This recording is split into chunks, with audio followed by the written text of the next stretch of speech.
আমরা যে গণরুমে থাকি 25 জনের জায়গায় 40 জন, এই গরমের মধ্যে যেভাবে আমরা থাকি আমরা নিজেরাই অস্বাস্থ্যকর অবস্থায় থাকি। ছেলেদের হলের ব্যাপারটা তো বললোই, তো ভয়াবহ অবস্থা। রোগীদের যে আমরা সেবা দিব, আমাদের যদি থাকার জায়গা না থাকে, যারা ঢাকার বাইরে আছেন তারা আত্মীয়ের বাসায় থেকে কতদিন এই কাজগুলো করে যাবেন। আমরা যারা লোকাল তাদেরও হলে থেকে পড়াশোনা করা লাগে, থাকার অযোগ্য। আমি যদি আমাদের আলিম চৌধুরী হলের কথা বলি, তো প্রথমে যেটা আছে সেটা হচ্ছে গিয়ে অবকাঠামোগত দুরবস্থা। আমাদেরও যখন তখন হচ্ছে গিয়ে প্লাস্টার খসে পড়ছে, সিলিং খসে পড়ছে। তো আমাদের বাবা মারা আমাদেরকে এখানে পাঠায় পড়াশোনা করার জন্য, স্বপ্ন নিয়ে পাঠায় দেশসেরা মেডিকেল কলেজ, ঢাকা মেডিকেল কলেজে আমরা পড়াশোনা করছি।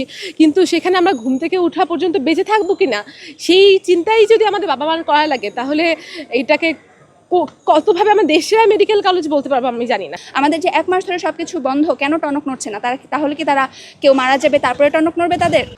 রোগীদের যে আমরা সেবা দিব, আমাদের যদি থাকার জায়গা না থাকে, যারা ঢাকার বাইরে আছেন তারা আত্মীয়ের বাসায় থেকে কতদিন এই কাজগুলো করে যাবেন? শুধু সেরা মেডিকেল বলি না, একটা শিক্ষা প্রতিষ্ঠান যেখানে ছাত্ররা যে পড়াশোনা করবে তাদের তো আবাসন ব্যবস্থাটা দিতে হবে। এটা যেহেতু একটা সরকারি প্রতিষ্ঠান, তারা যে পড়াশোনাটা করবে, আমরা যে গণরুমে থাকি 25 জনের জায়গায় 40 জন, এই গরমের মধ্যে যেভাবে আমরা থাকি আমরা নিজেরাই অস্বাস্থ্যকর অবস্থায় থাকি। আর আমাদের তো অনেক পড়াশোনা করতে হয়। এই অস্বাস্থ্যকর অবস্থা থেকে আমরা কিভাবে আরেকজনের সেবা দেওয়ার জন্য নিজেদেরকে প্রস্তুত করব?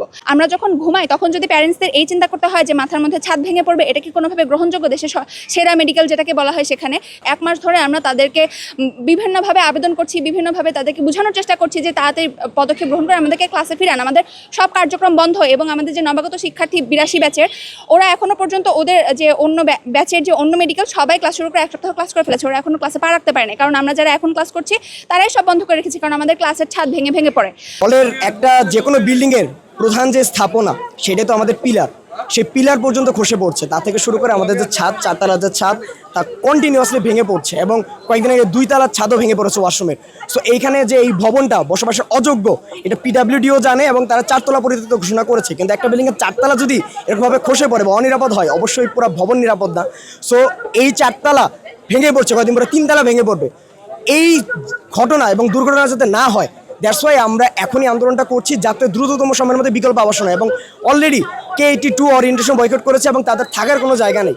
সো তাদের জন্য বিকল্প আবাসন দেওয়া এবং হল থেকে কিছু মানুষকে বিকল্প আবাসনে নিয়ে যাওয়া এবং নতুন ভবনের বাজেট পেশ করা, এটাই আমাদের দাবি।